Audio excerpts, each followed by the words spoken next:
You've followed the path they laid out for you. You've traded the foods that once brought you comfort for those that now fill your fridge in plastic containers marked organic, heart-healthy, superfood. You've stayed away from salt, fried foods, red meats. You've said no to desserts more times than you can count. You've chopped, blended, sautéed, and swallowed with determination. You've done the work. And yet, your body isn't responding the way it should. Your blood pressure keeps creeping upward.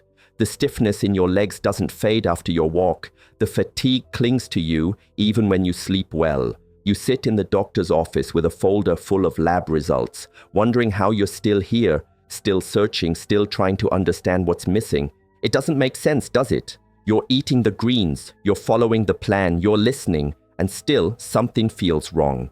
The spinach you've added to every lunch, the kale you blend into your morning smoothies, the Swiss chard you steam with garlic at dinner. These foods wear the halo of health. They've been praised in books, blogs, studies. They've been labeled miracle foods. So how could they possibly be part of the problem? Because not all greens serve everybody the same way. And as your body changes, your response to them changes too. Spinach, beet greens, Swiss chard, these dark leafy vegetables are high in oxalates, naturally occurring compounds that bind with calcium and can form sharp crystals. In a younger, more resilient body, these are filtered easily by the kidneys. But as we age, the body processes more slowly, and those same oxalates can begin to accumulate in joints, in tissues, in the lining of your blood vessels. They can inflame, they can irritate, and over time they can contribute to the hardening of your arteries. No one talks about that part. No one warns you that clean eating can come with hidden costs, especially when you're older, especially when your kidneys, your blood flow, your digestion aren't operating like they once did. You keep reaching for healthy foods, unaware that some of them may now be acting like slow, silent stressors inside you. You're not broken. You're not failing. Your body is adapting. It's adjusting to a new reality, one that asks for gentler inputs and more careful choices. And it's doing the only thing it can. It's speaking to you. Through fatigue, through resistance, through subtle discomfort after meals that should have brought you relief. So here we begin again, not with fear, but with clarity, not with guilt, but with permission. Permission to question the foods you were told to trust. Permission to try something new. Because the answer isn't just eat more greens. The answer is to find the greens that your body still welcomes. The ones that heal, not harm. This isn't the end of your journey. It's the beginning of a more honest one.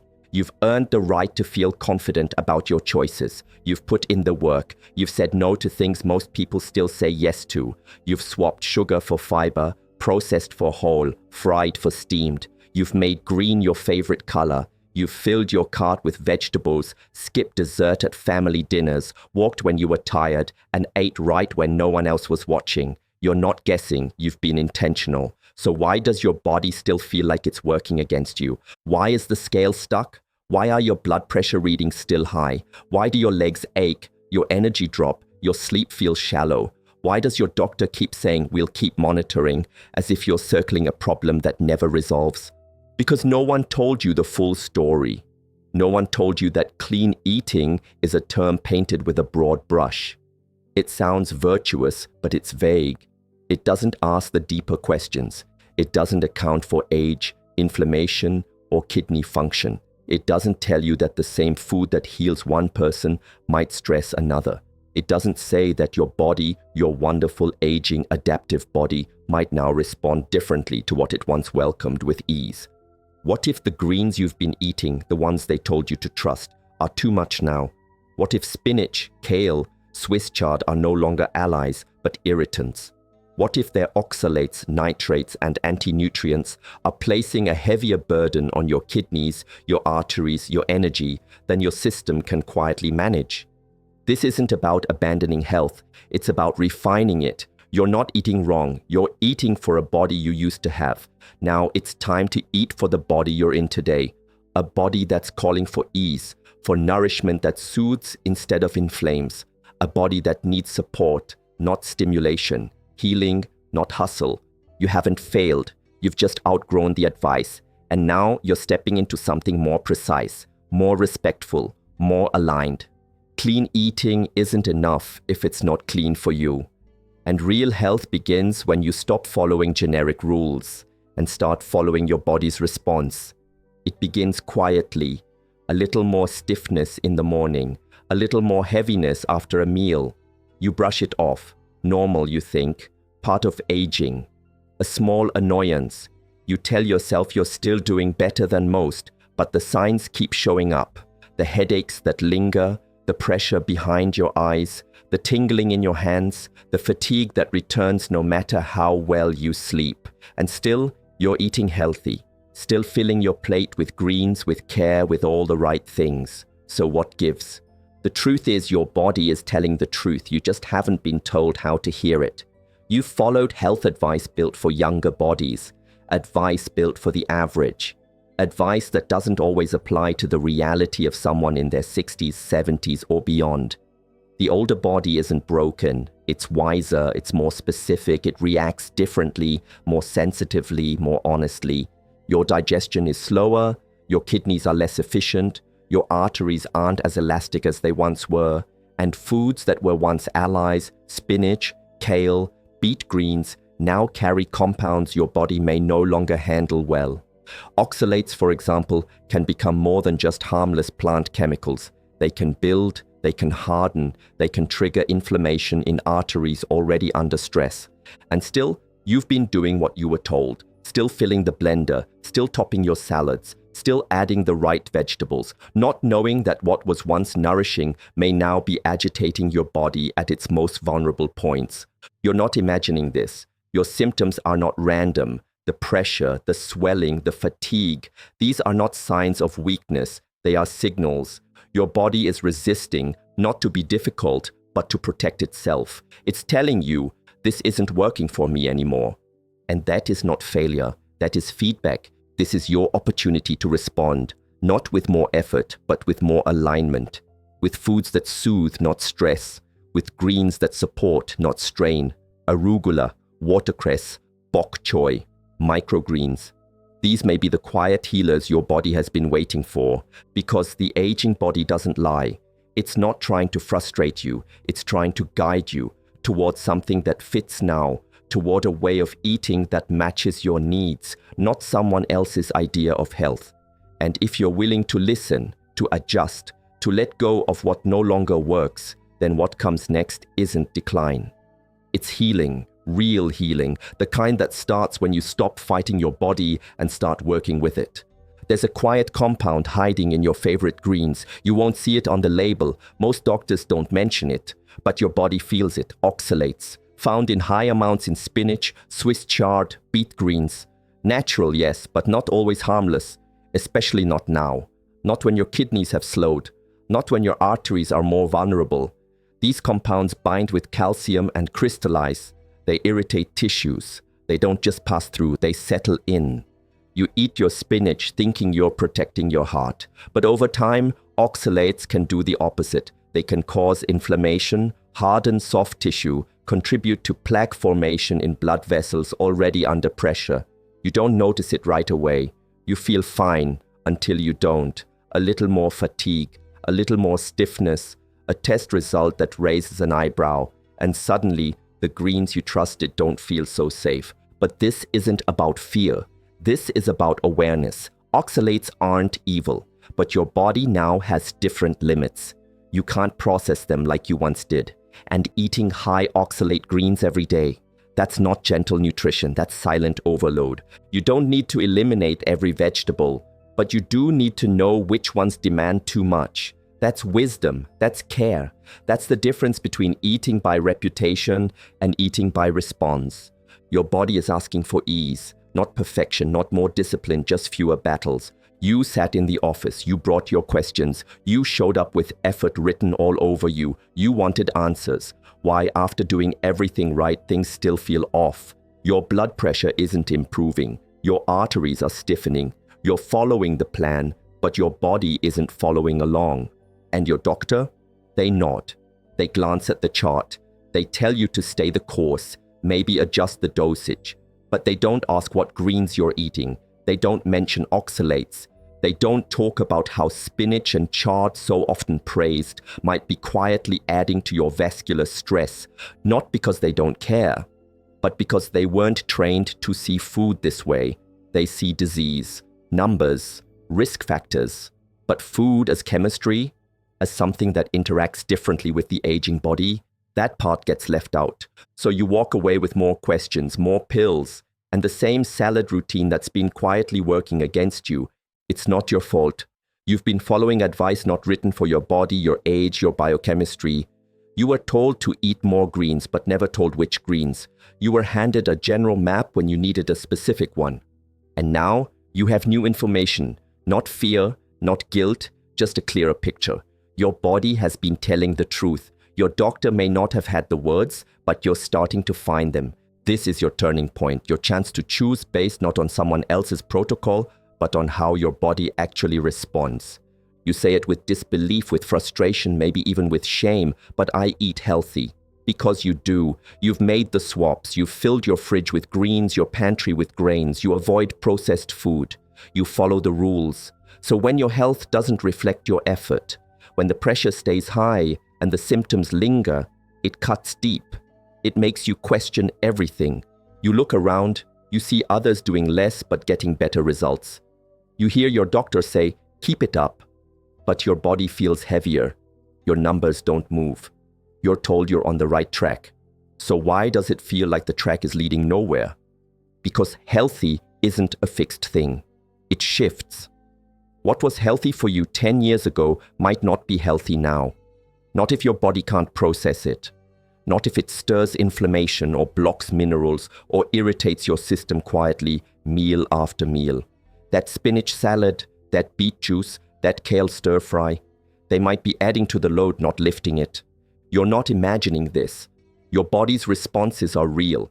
And saying I eat healthy only means something if that health still matches your current needs. And sometimes it doesn't. This isn't your failure. It's your next step. The moment you move from generic wellness to personal wisdom, when you stop chasing trends and start honoring feedback, and suddenly, I eat healthy becomes I eat what heals me. Inflammation doesn't come with a siren. It doesn't scream. It simmers, slowly, silently, beneath the skin, behind the joints, inside the arteries. And the hardest part, it doesn't always come from junk food. Sometimes it comes from the foods you trust most, the ones that wear the health halo, the ones you eat every day because you believe they're doing good. But your body feels something different. That pressure in your chest, the fatigue that settles after your clean lunch, the swelling that doesn't quite go down. These are not coincidences. These are clues. Kale, beet greens, even spinach. They're rich, nutrient-dense, and high in compounds that can trigger immune responses in sensitive systems, especially in aging systems, especially in bodies already carrying inflammation from stress, medication, or years of subtle imbalance. These greens ask your body to work harder, and your body, already doing its best, may be signaling that it's had enough. This isn't a call to fear food, it's a call to discern, to recognize that even vegetables, yes, even the ones we praise, can provoke inflammation when the context isn't right. You don't need to strip your diet bare, you need to refine it. You need to notice how you feel, not just after eating, but after repeating, because inflammation builds in repetition. It builds with every healthy choice that doesn't feel quite right. This is your invitation to eat with awareness, to trade defense for ease, to let your plate offer calm, not confusion. You were told these greens were miracles, that kale was a gift, that beets cleansed, that spinach delivered iron and strength, and for a time maybe they did, but the body evolves, and the very nutrients that once gave life can, in time, turn into burdens. Not because the food changed, but because you did. Your digestive lining thins with age, your kidneys work more slowly, your immune system becomes more reactive, and certain plant compounds, lectins, oxalates, phytates, start doing more harm than good. They bind to minerals, they block absorption, they irritate tissue. You might not feel it in the first bite, but over time, the inflammation builds. The nutrients you thought were feeding you may actually be stressing your system. And the hardest part, you're praised for eating them. You're told, keep it up, but your body keeps saying, please stop. You're not imagining the fatigue after that green smoothie. You're not overreacting to the bloating after that raw kale salad. These are not random symptoms. They're responses, clear ones. And this is your moment to listen. You don't need to abandon plants. You just need to get personal with them. Choose the greens that offer nutrients without chaos. Foods your body can use, not fight. There's wisdom in adaptation, in recognizing when it's time to pivot. That's not failure, that's maturity. You're not meant to keep eating like your younger self. You're meant to eat like someone who knows better now. It doesn't shout, it doesn't crash. Your body resists quietly. A small wave of fatigue after lunch, a tightness that wasn't there yesterday, swelling in your hands, brain fog that settles like a mist. None of it seems urgent on its own, but together it forms a message. Something isn't working. You've been careful, disciplined. You've stuck to whole foods, followed the rules, but your body isn't obeying the script. And in that silence, doubt creeps in. You wonder if this is just aging, just luck. But deep down, you feel the mismatch. You feel your body's resistance to the foods you once trusted. It's not dramatic, it's slow, it's subtle, but it's steady and it's real. Because the older body doesn't just digest food, it reacts to it. Every bite is a request, and some greens rich in compounds once celebrated now come with a cost. Your vessels, your joints, your digestion, they all begin to say no in the only way they can, through symptoms. And here's the truth. Resistance is not betrayal. It's wisdom. It's your body protecting you from overload, from irritation, from inflammation that's too quiet to be caught in a single test, but loud enough to wear on your daily life. You're not being punished, you're being redirected. When the body resists, it's asking for change. Softer foods, gentler inputs, greens that soothe instead of spark. Your job isn't to fight the resistance, it's to read it, to respond with care, not control. And when you do, your body doesn't hold a grudge. It softens, it breathes, it begins to trust you again. You've tried, you've measured, swapped, blended, walked, sacrificed, and still the results didn't come. Still your blood pressure held firm like an old stone wall. Still your legs felt heavy, your energy dull, your breath short. And in that space between effort and outcome, you did what most people do. You turned on yourself. You wondered if you were failing, if your willpower wasn't enough. But this isn't failure. This is your body adapting. It's not a sign that you've done something wrong. It's a signal that something needs to shift. Your cells, your vessels, your metabolism, they've all changed with time. Not because they've given up, but because they've worked hard for decades and are now asking for something different. Your job isn't to push harder, it's to listen better. When you were younger, the rules were simpler. Spinach meant strength. Kale meant health. But now, those same foods may come with costs your body can no longer afford. The iron doesn't absorb, the oxalates stick, the nutrients don't land the way they used to, and so your body resists, not in rage but in wisdom. It's not punishing you, it's redirecting you, showing you that the path forward isn't paved in effort alone, it's paved in alignment, in food that meets you where you are, not where you were. That's the gift hidden in the struggle, the permission to adapt. To eat differently, to let go of what no longer serves. And in that shift, healing begins, not because you force it, but because you finally aligned your choices with your needs. You are not behind. You are not broken. You are simply at the edge of a new understanding, one that honors the body you're in today and supports it fully without resistance. You don't need to fear your plate. You just need to refine it. Not every green is your enemy. Not every leafy vegetable is a ticking clock. The truth is, some greens still bring peace, still work in harmony with your body, still help instead of harm. The difference is in how they behave inside you now, not in theory, not in marketing, but in your bloodstream, your gut, your healing. Your body doesn't need more punishment, it needs food that supports without resistance, and that starts with choosing greens that ask less from your system, yet give more. Start with arugula. Light, peppery, and rich in compounds that help relax your blood vessels, not irritate them. It's low in oxalates, gentle on your kidneys, and supports nitric oxide, the same mechanism people chase with beet juice but without the crash. Then there's watercress, subtle, underappreciated, but it carries antioxidants that don't overwhelm. It brings vitamin K, folate, and minerals in a form your body can actually absorb. No gut war, no tight chest, just quiet restoration.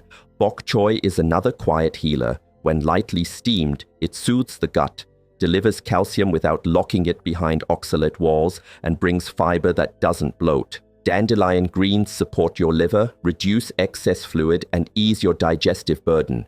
And then there are microgreens, sunflower shoots, broccoli sprouts, pea shoots. They offer dense nutrients in small, tender packages. No overwork, no resistance.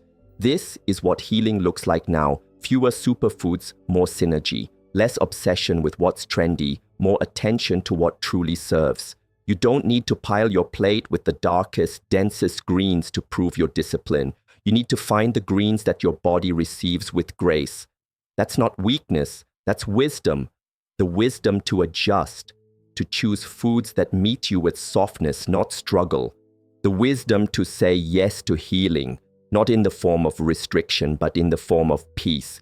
You don't need to overhaul your life, you just need to shift the rhythm. Your routine doesn't have to be torn down. It needs to be tuned, because healing doesn't always begin with something new. Sometimes it starts with seeing the old through a new lens. Your green routine, the salads, the smoothies, the side dishes can still serve you, but only if they're built for who you are now, not who you were 5, 10, 20 years ago, and certainly not who health marketers think you are. So let's begin with one small change. If raw spinach has been your go-to, swap it out for sunflower microgreens or arugula. The texture is similar, but the impact is gentler. You'll feel the difference not just in your digestion, but in your energy hours later. If kale's been your staple, let bok choy take its place. Lightly steamed, dressed simply with lemon and olive oil. It asks less of your kidneys. It gives without irritating. Add watercress to your soups. Saute dandelion greens with garlic and a pinch of salt. Sprinkle broccoli sprouts on your eggs.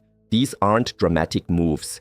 They're gentle adjustments, like steering a ship just 1 degree off course, knowing it'll land in a better place over time. The goal isn't to follow another plan. The goal is to build a plate that feels like ease, not effort. That fills you without leaving a trace of fatigue. That supports your arteries without stoking hidden fires. And the only way to build that kind of routine is to trust the feedback loop your body has always provided. The way it tightens or softens after a meal, the clarity or fog that follows, the peace or pressure that greets you in the morning. Let this be your new green routine. Not one driven by fear, but guided by how your body feels when it's truly being heard. Your arteries don't speak in words. They don't raise alarms like sirens, but they listen. They always have. To every bite, every habit, every pattern you've repeated. They listen to the foods that calm you and the ones that stir the storm. And over the years, they've remembered everything. Your arteries are not just tubes, they're tissue, alive, responsive. They carry not just blood, but stories. The story of every meal, every spike in pressure, every healing moment you've given them, and every moment you didn't know you were doing harm. They're not hardened because you're old. They're hardened because they've been responding quietly, loyally to what you've been told was healthy. And now you know better. You know that not all greens are gentle. That spinach, beet greens, kale, though packed with nutrients, can also bring oxalates, nitrates, and compounds that stiffen what should be supple. You know that some foods praised in headlines don't match the needs of a body with decades of memory. And most importantly, you know that your arteries haven't given up. They're still listening. When you switch your greens, when you reach for watercress instead of raw spinach, when you saute bok choy instead of blending kale, something begins to shift. You may not feel it on day one, but deep inside, your blood flows a little easier. The tension eases, the friction softens, the inflammation begins to retreat. That's what healing looks like now. Not in dramatic cleanses or restrictive plans, but in the steady rhythm of better choices.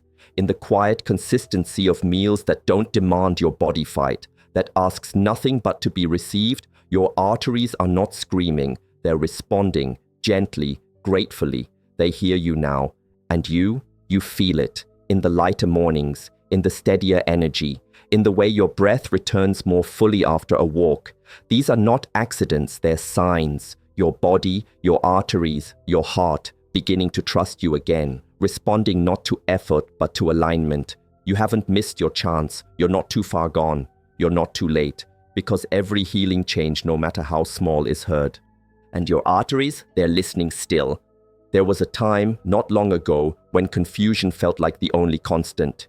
You were doing everything right, eating clean, moving regularly, saying no to indulgences. And still, the weight stayed, the pressure built, the fatigue lingered. You walked into appointments hopeful and walked out disoriented. Keep doing what you're doing, they'd say. But what you were doing wasn't working, and no one could explain why. That's when the doubt crept in, quiet at first, then louder. Maybe this is just how it is now, you thought. Maybe I'm just getting old. Maybe my body doesn't bounce back anymore. And with each maybe, you grew more distant from the version of yourself that once trusted your choices. But confusion isn't the end. It's the beginning of clarity if you're willing to listen closer.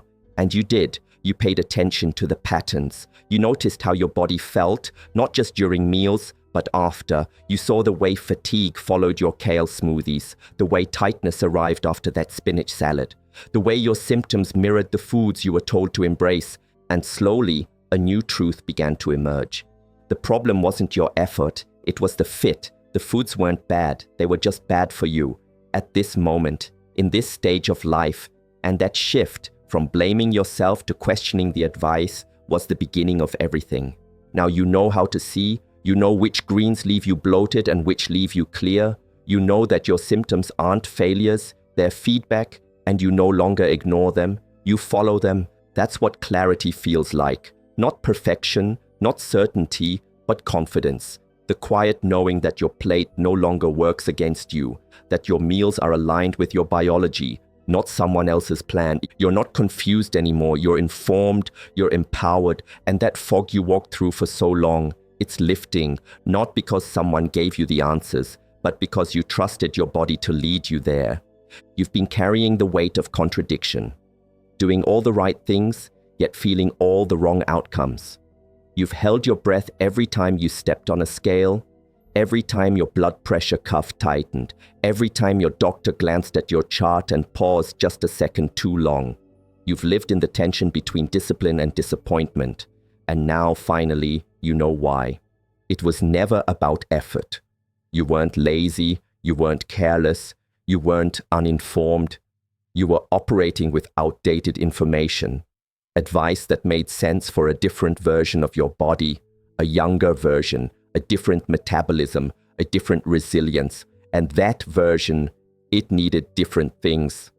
But here you are now, wiser, more intuitive, no longer interested in what works in general. Now you're choosing based on what works for you. And this is where everything changes. Because you're not trapped by your past habits. You're not bound to the same greens that bloated you, the same routines that left you tired, the same labels that told you, this is good for you, even as your body whispered otherwise. You're not stuck. You're standing at the doorway of freedom, and that freedom looks like choice. The power to choose again, with clarity, with calm, without guilt, without shame. The power to say, I'm letting go of what no longer serves me and actually mean it. The power to walk into your kitchen and feel peace, not confusion. To build a plate that works with your body, not against it. You're not eating for validation anymore. You're eating for healing, for clarity, for energy that returns and stays, for a body that feels heard, respected, and cared for. Every small decision from here, every shift from a harmful green to a healing one is a declaration. I trust myself now. You're not a follower of rules. You're a partner with your own biology. And in that partnership, everything begins to open. This isn't the end of your health journey. It's the start of the one that's finally aligned. You're not late. You're right on time. And now, fully freely, you choose again.